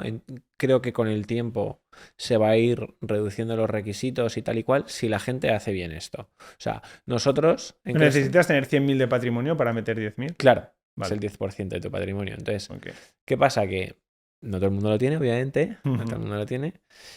Y yo creo que si lo hacemos muy bien con este segmento, poco a poco empezaremos a ver cómo se va favoreciendo que cada vez una base inversora retail o una base inversora más amplia pueda ir accediendo con requisitos más flexibles, ¿no? Pero para eso nosotros tenemos la responsabilidad de que ahora se haga todo bien. Que nosotros somos ahora los únicos que lo estamos haciendo y estamos muy tal, ya veremos qué pasa. Bueno, tenéis un papelón, pero a ver si está a esa altura. Espero que sí. Lo estamos haciendo bien. No, está todo muy, muy pensado. Muy pensado. Muy bien, pasando ya un poco al tema más personal tuyo. Sí. Tú has gestionado una cartera de más de 10.000 millones de dólares en Wall Street. Sí. Entonces, la primera pregunta que te quiero hacer es, ¿cuál es la cartera perfecta para ti? La cartera perfecta, bueno, es diferente. Yo gestionaba una cartera para un banco, entonces es diferente. Y también era un único activo. La cartera de inversión perfecta, pues mira, yo vi mucho, o sea, últimamente estoy utilizando mucho una diapositiva que si tú vas a los mejores bancos privados, así, o las bancas privadas más sofisticadas, más conocidas, con clientes así más tal, son Goldman Sachs y JP Morgan, ¿no? Digamos. Pues Goldman Sachs y JP Morgan a sus inversores de banca privada les recomiendan que tengan un 40% de exposición a private equity. Wow. Y luego les recomiendan otro 40% a mercados públicos, renta fija, renta variable, y el resto pues o alternativos tipo hedge funds, no sé qué, algo de monetario para disponer de tal y algo de cripto si te gusta la drogadura. Entonces, a mí esa cartera me gusta mucho, pero como en España con el patrimonio financiero tienes la limitación del 40%, pues yo lo que haría sería siempre maximizar el private equity y luego invertir más o menos en bolsa en como contrabalanza al inmobiliario en función de tu perfil de riesgo. Y sobre Wall Street, que es algo que a la gente le llama mucho la atención, Sí. ¿podrías explicarnos qué hacías tú en Wall Street y si Wall Sí. Street es como en las películas realmente? Sí, sí. Sí. O sea, ¿Según qué partes? sí, yo hacía banca de inversión. Banca de inversión, o sea, dentro de un banco hay diferentes líneas, ¿no? Hay banca de inversión, banca personal, banca minorista, banca privada, etcétera. Banca corporativa de inversión es una línea de negocio dentro de un banco que se dedica a hacer asesoramiento y gestiones para grandes corporaciones, ¿vale? Entonces, dentro de banca de inversión, pues puedes trabajar un equipo en el que te encargas de mandatos de fusiones y adquisiciones, de salidas a bolsas, de emisiones de deuda y cosas así. Yo acabé siendo trader de derivados y estructurados de tipos de interés, ¿vale? Que ese era mi trabajo, que suena así un poco rimbombante. Entonces, básicamente, a lo que me dedicaba era a gestionar el riesgo que tenían grandes corporaciones en sus balances por exposición a curvas de tipos de interés. Vale. ¿Vale?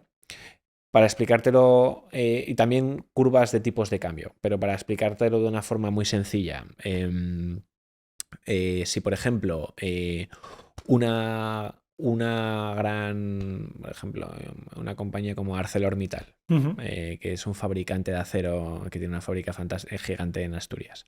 Pues ArcelorMittal quería, imagínate, hacer una adquisición de una fábrica en Latinoamérica. Para hacer una adquisición de una fábrica pedía un préstamo a 30 años, no sé qué, no sé cuántos tal. Pues el préstamo ese a lo mejor lo tenía a un tipo de interés variable. Pues si ellos pensaban que los tipos de interés iban a subir y necesitaban mitigar el riesgo, me llamaban y les hacíamos un derivado en el que hacíamos un swap. Y era, les intercambiamos su riesgo a variable por un riesgo fijo. Yo que me quedaba con su riesgo variable y yo iba a Wall Street y se lo vendía a otro. Vale, okay. Entonces, lo que hacíamos era quitarle de los libros a clientes su riesgo porque siempre encontrábamos una contrapartida que tenía una percepción del futuro diferente. Diferente, okay. Y eso en diferentes escalas en muchos tipos de proyectos. Para muchas compañías muy, muy grandes y en agregado pues gestionábamos una cartera de 10.000 kilos y a veces hacíamos transacciones de 1.000 y pico kilos y otras veces más pequeñas y ese era el trabajo, un trabajo muy cuantitativo. O sea, yo muy analítico, ¿no? Muy analítico. Yo trabajaba con 8 pantallas y 3 líneas de teléfono y era cachondo. Yo era un chaval, tenía 20 y pico años. Lo que pasa es que ahora lo valoro más que antes yo pensaba que era normal. O sea, no pensaba que era normal, pero era mi trabajo. Claro, era tu día a día, ¿no? Era mi día a día. Pero luego con el tiempo ahora lo veo con mucho más cariño y me he dado cuenta que tuve una experiencia vital única. Qué bueno. Y entonces el trabajo consistía en hablar constante, bueno, seguir el mercado, como en la bolsa, pues los tipos de interés, bueno, el Euribor, por ejemplo, es una curva de tipo de interés, ¿no? Pues cualquiera de estos fluctúa constantemente en función de variables macro. Entonces, por un lado teníamos que monitorear el mercado a lo bestia para entender qué estaba pasando en todo el globo. Por otro lado, sacar proyecciones de cómo lo que estaba pasando iba a impactar y con eso íbamos al mercado y hacíamos operaciones. Vale. Y ganábamos dinero con se llama el spread, pero es como un porcentaje sobre el volumen de la transacción que has hecho. Y ganábamos dinero en términos de décimo de punto básico, ¿vale? O sea, que nos íbamos casi como el quinto decimal más o menos para ganar dinero.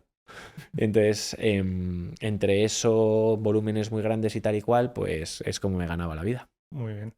Bueno, es bastante técnico, pero yo creo Muy que... técnico, es un poco difícil de explicar. Pero la idea yo creo que ha quedado bastante clara. Sí, o sea, lo que apoyábamos era a grandes corporaciones que querían comprarse cosas muy grandes o que querían, pues yo qué sé, por ejemplo, se hizo una operación en la que hicimos un puerto se hizo un puerto en Miami nuevo, tal y cual, pues hacíamos toda la financiación de eso.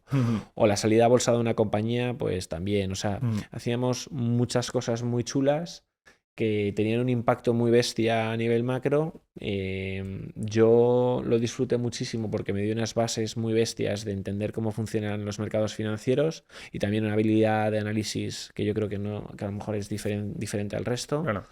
Pero en un momento dado de mi vida decidí que quería un cambio y fue cuando decidí estudiar un MBA y pivotar. Muy bien. Y te iba a preguntar sobre ¿qué mentalidad tiene la gente ahí en Wall Street? Si tú notas mucho cambio por lo que respecta a esa mentalidad que siempre se ve en las películas o cómo actúa Sí, la gente ahí sí, versus lo que ves, por ejemplo, en España o en Europa. sí. O sea, lo que ves en las películas es fruto de una cultura 100% meritocrática. O sea, la meritocracia es algo intrínseco a Nueva York, o por lo menos a los años en los que yo trabajé ahí. Yo creo que sigue siendo igual, acabo de volver de allí. Ujú. Y es que tú cobras y ganas en función de lo que generas. Y da igual quién seas, de dónde vengas, qué edad tengas, cuántos años de experiencia tengas. Ahí lo que se retribuye es tu capacidad y tu generación de valor en el sitio en el que trabajas. Ok. Entonces, a donde quiero llegar es, puedes ser muy joven, hacerlo muy, muy, muy bien y ganar muchísimo dinero, y eso significa que puedes permitirte un estilo de vida que suena a película, a vida de película. Claro. Porque ¿cuánto ganaba más o menos alguien que pudiera estar en tu posición Puedes ganar trabajando? pues cientos de miles a millones de euros, depende de quién seas, y Aquí complicado eso, ¿eh? claro, no tiene nada que ver. Pero también lo generas. Ujú. Es que Claro, es generas, que los volúmenes de ahí son una sí, barbaridad, ¿no? generas decenas o cientos de millones a quien te está empleando, ya sea tu banco, tu boutique de inversión o lo que sea, ¿no? Ujú. Entonces, todo eso que se ve en las pelis, o sea, el sexo, drogas y rock and roll, no están, pero hay mucha gente joven con un poder adquisitivo muy alto que va allí a dedicar unos años de su carrera porque no puedes mantener ese nivel de exigencia y de Claro. performance toda tu vida. También es una ciudad hostil, digamos, algún modo de, ¿no? Y agresiva, no sé si has estado. Sí, sí, sí, Si has está. estado. Pero for fun. O sea, Sí, pero aún así ocio, se pero sí, nota se que nota. es, ¿sabes? Es un El sitio, es un ritmo no ritmo para. fuerte, entonces Sí, no sí. es para toda la vida. Entonces vas allí a disfrutarlo, a vivirlo, a aprovecharlo al máximo, y lo que hay es un ambiente de súper trabajo y súper disfrute, todo junto, muy bestia. Y luego una concentración fuerte de gente muy joven. Ujú. Porque al final, cuando te puedes permitir un nivel de trabajo de 16 horas al día Sí. y trabajar los findes y estar muy no sé qué, es cuando tienes 20 Ujú. o 30, pocos 30. Y Ujú. entonces, eso, juntado con todo el mundo de despachos, del mundo de finanzas, el mundo de los actores y las modelos y los no sé qué, el tal no sé qué, de repente se juntan ahí 5 segmentos de gente joven que le va muy bien la vida y que todos están muy contentos, y se monta pues un sitio fantástico para vivir que te lo pasas muy bien. Muy bien, muy bien. Tienes que tener cuidado por eso, entiendo. Que no se te vaya Sí. mucho la No, olla. cero, cero. O sea, si se te va la cabeza Ujú. estás acabado. Yo creo que o sea, la cultura allí se ha ido concienciando en torno a todo en su justa medida, todo Ujú. más controlado Vale. y demás. Y yo concretamente donde yo trabajaba era un banco muy formal en todo, y todo estaba súper tal y cual. Ujú. Vivíamos bien y las cosas, y sobre todo yo tengo más que o sea, el recuerdo de las vivencias únicas que tuve, obviamente lo tengo, pero sobre todo el aprendizaje, la suerte que tuve de poder exponerme profesionalmente a una cosa que en cualquier otro sitio no habría podido, Claro. del nivel de aprendizaje y tal y cual. Ujú. Y aprovecho ya que tengo aquí a un trader con mucha experiencia y que de verdad ha movido millones y millones de dólares, para preguntarte una pregunta que se hace mucha gente, que es si el análisis técnico sirve para algo o no. Porque Nada, aquí escucho inversores que dicen el análisis técnico te va a ayudar muchísimo a invertir mejor, y otros que dicen eso es una basura, no toques ni con un palo. nada, nosotros mirábamos mucho desde un punto de vista técnico el mercado, pero las variables que le importan, que influyen, son las de fundamentales. Ujú. Y, Y esto que se dice que para el market timing el técnico sí que te puede... pero nada, yo, o sea, te puedo comprar que el CEO, el CIO, el Chief Investment Officer de JP Morgan haciendo técnico en no sé qué y metiendo volúmenes. O sea, el técnico al final lo maneja, hay un componente de behavioral también, ¿no? De finanzas del comportamiento, en el que intentas como basarte en qué ha pasado en la historia para intentar anticiparte lo que va a pasar en el futuro. Todo eso es porque hay unos tíos que están ejecutando en el mercado a los que tú estás intentando entender. Lo que Ujú. mola es ser esos tíos. Claro. Tú como persona minorista desde tu casa con tu pantalla, la probabilidad de que entiendas cómo funciona su cabeza y qué va a pasar es tendiente a cero. Ujú. Entonces, lo que tiene sentido es más, bajo mi punto de vista, la inversión desde un punto de vista más fundamental, más value, entendiendo en tu mercado, entendiendo la empresa en la que vas a invertir y tal y cual. Y eso es largo plazo, que es Ujú. diferente a lo que decías, ¿no? Del técnico para el cortoplacismo. Yo no soy muy fan del cortoplacismo y del market timing. Vale. Pues nada, dejamos la opinión aquí. Me gusta preguntarle siempre porque sé que cada inversor tiene Sí, su estilo sí, también. sí, sí, sí. Y otra cosa que te quiero preguntar es que, bueno, tú estuviste estudiando en Columbia, que es Sí. una de las universidades pues, más famosas del mundo. Hmm. Y si no me equivoco, tuviste como profesor en alguna clase a Warren Buffett Sí, y a Bill Gates. ¿Qué se sí. siente o qué pudiste aprender de estos dos genios estudiando con ellos? Sí, o sea, la realidad es que fue una masterclass con los dos, no eran mis profesores de diario. Pero bueno, Eh, igualmente no está mal, ¿no? no, fue una experiencia Una locura. fantástica. De hecho, es de esto que en ese momento ellos venían a Colombia para tener una charla sobre inversión, no sé qué, iban a hablar un poco de dar insights y tal y cual. Y era un aula, pero era un aula que no era la más grande, ni, bueno, o sí era la más grande, pero aún así el nivel de demanda que había para poder acceder a ese curso era altísimo, ¿no? Y yo tuve la suerte de poder entrar. Y pues es una de esas experiencias vitales que suenan muy llamativas porque, joder, pues tienes a 3 metros de ti hablando y accesibles a dos iconos Y de las personas más ricas del mundo. y dos de los, probablemente, de los 10 tíos más ricos del mundo, ¿no? Debe ser. Sí, es increíble, una experiencia vital increíble. También te diré que siempre digo lo mismo cuando me preguntan por esto y tal, que gracias al contenido que tenemos online y no sé qué, te diré que no te dicen la fórmula del no sé qué, Claro, o es que... sea, que es que ya les puedes escuchar su discurso en miles de sitios y es exactamente igual. La única diferencia es que tú lo estás viviendo, ¿no? Ujú. Pero de Colombia eso es una anécdota divertida, pero lo que me llevo es a otras cosas que con otros profesores y tal y cual que a lo mejor no se conocen, que no son tan conocidos, pero que sí me ayudaron a abrir la mente, ¿no? O sea, yo llegué a Colombia un poco... eh, ahora sé que estaba buscando, que era mi Ikigai, no sé si es lo que es el Ikigai. Sí, pero si puedes explicarlo, o sea, me suena, pero hay gente que Vale. O sea, también cambia el ahora sé que concepto. estaba buscando cuando decidí hacer el MBA, pero en su momento no lo sabía. Ujú. Hace poco, hace no mucho, hace un par de años, descubrí un concepto japonés que se llama Ikigai, Es como tu Kongai, propósito, y buscar tu es propósito, ¿no? que con una combinación de 4 pilares encuentras tu estado de plenitud profesional, Ujú. ¿vale? Y los 4 pilares son hacer algo que te gusta, que se te da bien, con lo que ganas pasta y que tiene un impacto en la sociedad, ¿vale? Positivo, entiendo. Positivo, sí. Sí. Entonces, yo en ese momento era trader, banca, no sé qué, joven, tal, no sé qué, y decía, vale, tengo algo que se me da bien, porque ya no me gustaba tanto, y gano mucha pasta. Pero, y sabía que con eso no me sentía, ¿sabes? No puede ser, esto no puede ser mi carrera profesional, macho. Esto yo era como, joder. Y la gente me decía, pero tú estás loco, sigue aquí, no sé qué, y Y ganas venga, pastas y claro. mola y tal, ¿no? Y incluso mi familia, Claro. todo Es que esto. renunciar a eso, ojo, Y ¿eh? les dije, no, es que no es lo mío, no es lo mío. Y entonces decidí estudiar en MBA para intentar como sobre todo entrar en un momento de reflexión, no sé qué, no sé ¿Dónde cuántos, tal y estudiaste cual, el MBA? en En Colombia. Colombia. Y entonces estudié en Colombia y empecé a estudiar otras cosas, dirección de empresa, más marketing, más emprendimiento, más, no sé, una serie de cosas. Y entonces descubrí cosas que me gustaban, que era el emprendimiento digital, el mundo del venture, el mundo de la tecnología, no sé qué, no sé qué, no sé qué. Y entonces volví a España y en vez de dedicarme al mundo muy financiero, profundo, cuantitativo, banca e inversión, emprendí un par de negocios, empecé a trastear en el mundo de la empresa privada, hice un par de adquisiciones y ventas de compañías, hice una serie de cosas que de repente empecé a disfrutar. Y entonces estaba haciendo algo que me gustaba, que se me daba bien y con lo que ganaba pasta. Y la cuarta derivada fue montar Crescenta, que Ujú. era como lo que tenía un propósito o un impacto positivo en la sociedad, que es, vale, con esto me puedo ir bien la vida, me gusta, no sé, y además es que voy a ayudar a la gente a que entienda esto y invierta mejor y gane libertad financiera y libre su estilo de vida, etcétera, tal. Entonces, y eso es lo que me dio en los estudios en Columbia, que no me lo dio Warren Buffett y Bill Gates, pero todo junto me permitió abrir la mente para llegar a esto. Qué bueno. Pues enhorabuena que Sí, hayas encontrado el gracias, Ikigai gracias, y sí, ahí estés sí, sí. luchando por eso. Y otra cosa que quería preguntarte era de todo este entorno de la gente tan exitosa con la que estabas rodeado, y bueno, que imagino que sigues rodeado con mucha gente exitosa, Sí.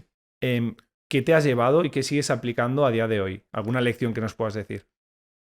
Sí, o sea, estoy súper rodeado de gente súper exitosa, desde mi socio en Crescenta hasta nuestros inversores, nuestro consejo y tal y cual, que todo es público, son toda gente increíble.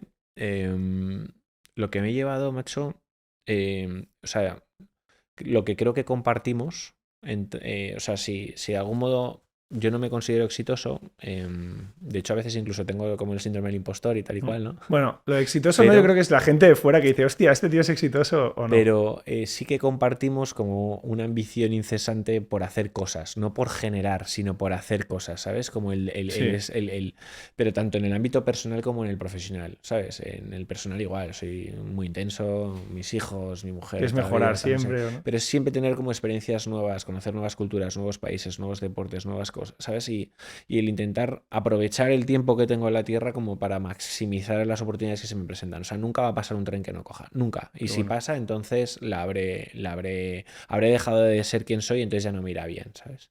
Entonces, creo que esa es una cosa que yo siempre he hecho y no lo hacía aposta, sino que era parte como de mi forma de ser, pero que con el tiempo he ido descubriendo a gente muy exitosa, bajo mi punto de vista exitosa, y compartimos ese estilo de vida. Y entonces, si puedo servir a alguien le puede servir de ayuda y es esto, ¿no? Y es constantemente despierto por intentar generar y hacer cosas. Y luego una cosa que aprendí hace no mucho, que también creo que es bastante interesante, y es que, y esto lo aprendí de un socio de Crescenta, y era que nos invitan a muchos eventos y muchísimas cosas, ¿no?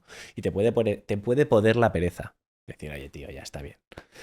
Pero luego las oportunidades no van a surgir en tu casa. Totalmente. Entonces, igual que cuando quieres enamorar a una chica de la que te gusta, te tienes que hacer ver, de algún modo. Tienes que aparecer en sitios donde tú creas la oportunidad solamente por aparecer y tener la conversación que va a surgir. Entonces, eso es un poco mi recomendación para la gente y es un poco lo que yo sigo forzándome para no parar de hacer y poder seguir desarrollando. Qué bueno. Y justo hemos estado en un evento ahora en Madrid los dos, que hemos coincidido ahí. Sí. Y yo siempre lo digo, que el coste que puede tener un evento de estos es ínfimo en comparación con el retorno que te puede dar. Es que solo conocer a una persona interesante te cambia la vida. te puede cambiar la vida. Puedes conocer al socio de la mayor historia de éxito de tu carrera profesional, puedes conocer a alguien que en el ámbito personal de repente te cambie la vida. Mil cosas. Entonces, sin pasarte el juego de tal y cual y tal, pero tienes que intentar hacer todo lo posible por no parar de hacer cosas y aprovechar las oportunidades que tienes tú y que no tiene nadie más. Porque el evento que hemos compartido lo hemos compartido nosotros porque hemos tenido la suerte que nos han invitado o lo que no sea. Pero mucha gente no lo tiene. Entonces, solamente por poder, claro, ¿sabes? Tenemos la obligación de hacerlo. Qué bueno. Pues ahí dejamos ese consejo. Y luego otra pregunta que quiero hacerte. Ya que, bueno, tienes tanta experiencia invirtiendo, ex-trader de Wall Street, CEO de Crescenta, ¿dónde inviertes tú, Ramiro? Pues mira, yo hace como 12 años o 13 años quería invertir en Private Equity. Cuando empecé a trabajar, que recibía mis primer bonus, yo tenía un sueldo variable que era relativamente alto, ¿no? Como sabes, en el trabajo de este estilo, pues el variable es bastante importante. Si cumples tus objetivos, se te paga un variable alto, ¿no? Y entonces yo el variable no lo necesitaba para vivir, era el fijo de lo que vivía y el variable lo que para mí era la forma de poder ahorrar o pegarme un super capricho o establecer mi futuro de algún modo, ¿no? Entonces decidí invertir en Private Equity. Y con 20 y pocos años, en ese momento, los únicos que me daban acceso en España, porque yo estaba en Estados Unidos, pero mi dinero lo tenía aquí y tal y cual. Era unos tíos que me dijeron, si quieres invertir en Private Equity, tu ticket mínimo son 250.000 euros. Y con 20 y pocos años lo hice. Hostia. Entonces, claro, eran 50.000 euros al año. Ibas sobreponderado un poco en Private Equity. 100% Private Equity. No podía hacer otra cosa. No podía hacer otra cosa. Pero yo no era un inversor minorista, porque era un profesional, no sé qué, no sé cuántos, tal y cual. Pero lo hice, ¿vale? ¿Y qué es lo que ha pasado? Pues luego con el tiempo pude empezar a invertir en bolsa porque me empezaron a hacer distribuciones, yo empecé a ahorrar más, tal y cual. Pero lo que me permitió eso, para empezar, lo que me generó esto es fantástico, qué ilusión, porque con 250 en 10 años 500, siguientes 10 años un kilo, no sé qué, empecé a hacer mis números y dije, fenomenal. Y eso sigue así, eso sigue. Ahora lo hago todo con Crescenta, pero ese plan sigue. Pero lo que me generó es, joder, ¿qué es esto? ¿Sabes? Eso es un activo cojonudo, no sé qué, pero 250.000, es que me estoy metiendo un tiro en el pie. Si mañana me echan de mi curro, no lo hago bien, un nivel de presión que alucinas. Entonces, yo soy muy consecuente con lo que estoy contándole a la gente y lo que yo he hecho porque yo lo he vivido, pero además a lo bestia. Vale. O sea, recomiendo a tope Private Equity y además ahora que puedes hacerlo desde 10.000, lo recomiendo encarecidamente y ahí ya sí que no tienes que meterte tiros en el pie, puedes invertir en otras cosas, tal y cual. Yo, por ejemplo, en bolsa he pasado por todos lados. He hecho técnico, he hecho stock picking, o sea, he hecho como value, portfolio concentrado, no sé qué, no sé qué, y ahora hago indexado a lo bestia. Vale. ¿Vale? Y yo creo que he pasado como por diferentes estados de madurez. A veces es vinculado a la madurez o a cuánto quiero estar encima de mi cartera. Entonces, a día de hoy, con índices, yo compro S&P y compro Nasdaq.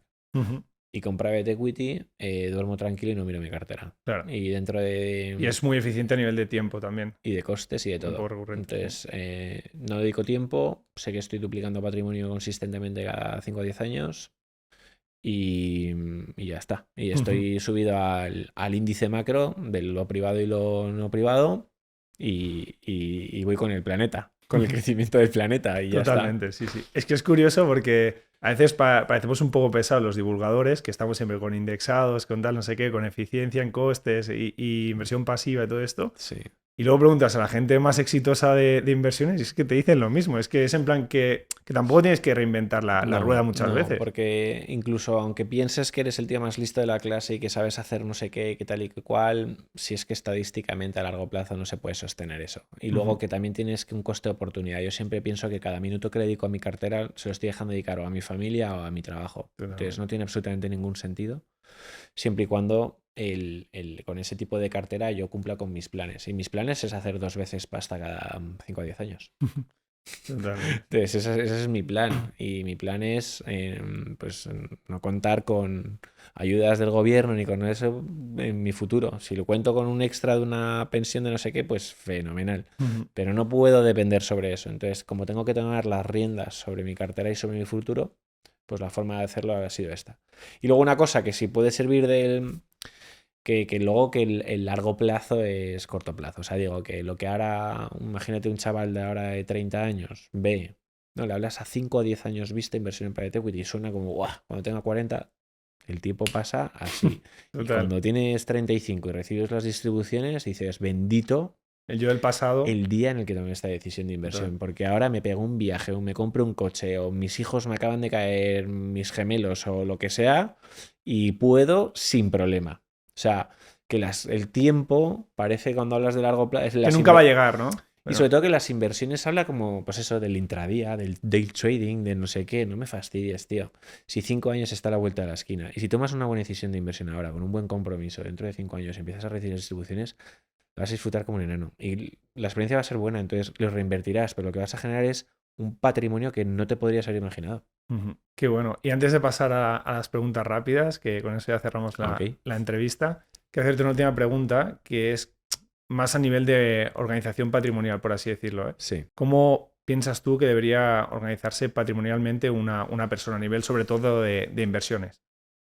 A nivel de inversiones. Sí, o sea, ¿cómo estructurarías tú la cartera de inversión de una persona tipo, por así decirlo? Si quieres hacemos diferentes avatares, pero más o menos. Algunas pinceladas que puedas darnos por ahí. ¿Qué patrimonio financiero tiene esta persona? A ver, pongamos, yo qué sé, la mayoría de gente, ¿no? Que, a ver, claro, es que hay diferentes avatares. Pongamos primero un joven que lleva unos años trabajando y luego pongamos ya un padre de familia, por así decirlo, de 40 y pico años.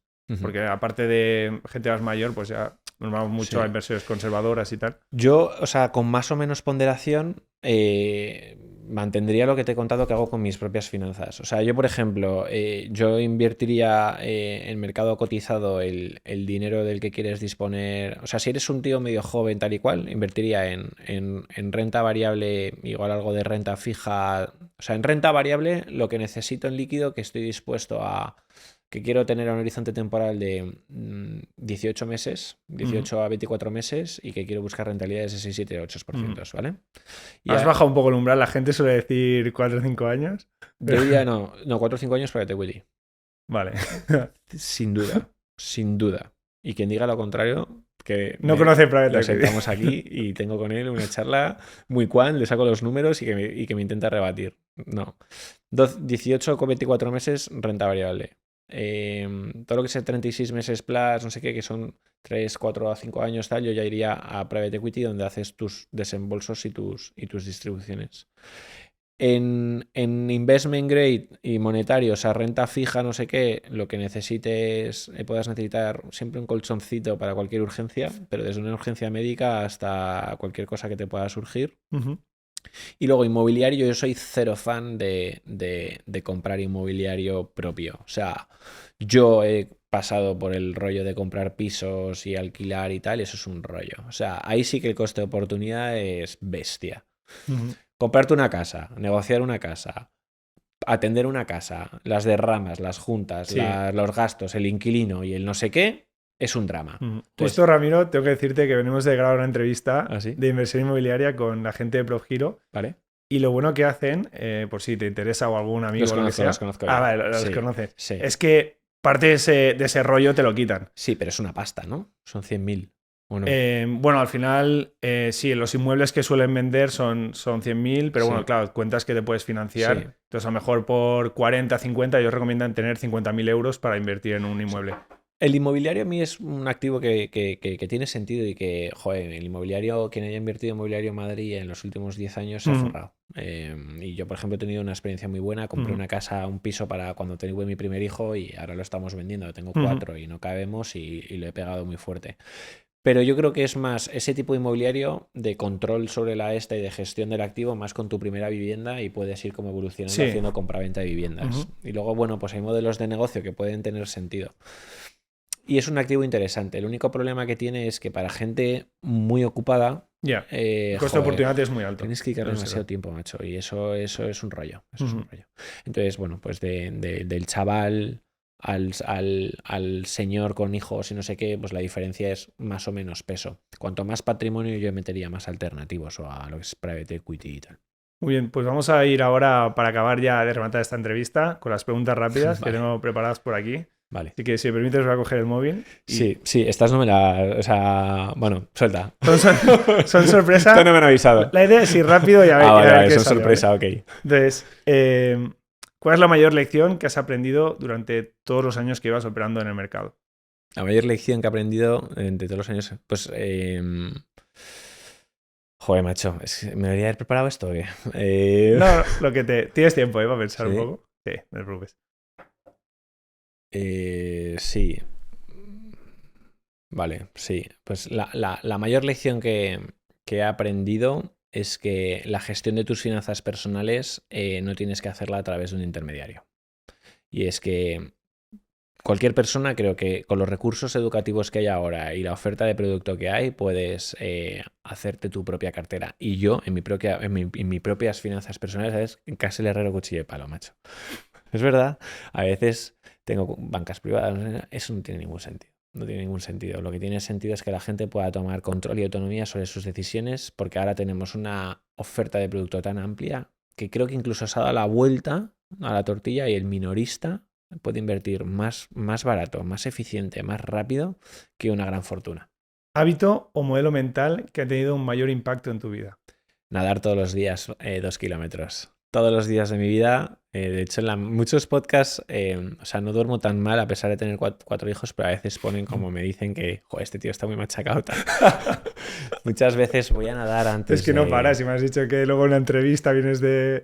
Hoy doy un par de charlas, hemos comité de inversiones, no sé qué, 1000 cosas, no paro, pero y todos los días meto en mi día entre 1,5 kilómetros y 2,5 kilómetros de nado para oxigenarme tal y cual, que acabas con la cara como muy despeinado y con la cara no sé qué tal y cual, pero me ayuda a oxigenarme, a pensar, porque no puedes conectarte a móvil, ni música, ni nada, y es un momento de muchísima reflexión que me ha ayudado toda mi carrera, lo empecé a hacer cuando llegué a Nueva York y lo mantengo. Llevo 15 años nadando 5 días o 6 días a la semana. Si solo pudieras invertir en un activo durante los próximos 5 años, ¿cuál sería y por qué? Private equity, 100%. ¿Por qué? Por rentabilidad, porque además me parece apasionante el poder acceder a compañías que utilizamos, que conocemos y que no se podía invertir. porque te ayuda a planificarte, o sea, no metes de una todo, tú asumes un compromiso, se te avisa con antelación y vas desembolsando, lo cual no es todo de una, que te puede impactar más en tu economía.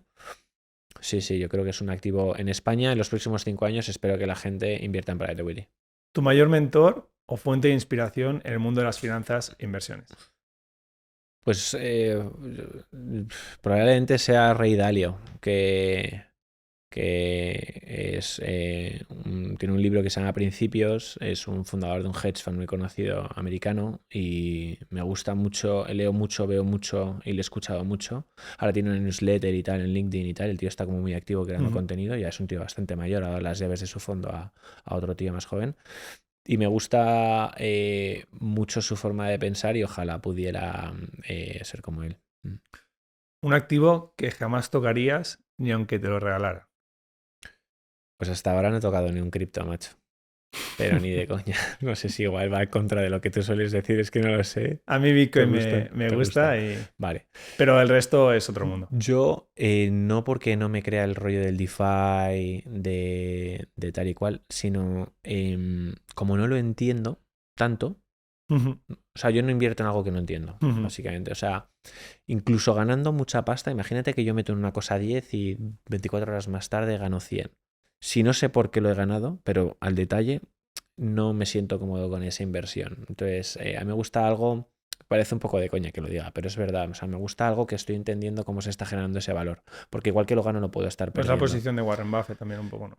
Si Sí, no sé cuánto vale porque no puedo valorar los flujos de caja, es un no poco invierto en eso, ello. y tiene todo el sentido del mundo porque el pensar que siempre vas a ganar sin saber cómo lo estás haciendo, pues es casi es irreal. Es una utopía, ¿no? Un estado en el que es imposible tal y cual. Entonces, ¿el oro tampoco te gusta especialmente o el oro sí que le ves El un oro, valor? si encuentras una curva en la que está descorrelacionado a otro tipo de activo y es el típico activo refugio del que sí siempre se ha hablado, lo que pasa es que cada vez está menos descorrelacionado, pero como activo de refugio descorrelacionado de curvas de tipos de interés y de movidas así, sí me pareció un activo muy interesante. De hecho, los commodities, a mí es un activo del que se habla muy poco, que a mí me encanta el mundo de los commodities.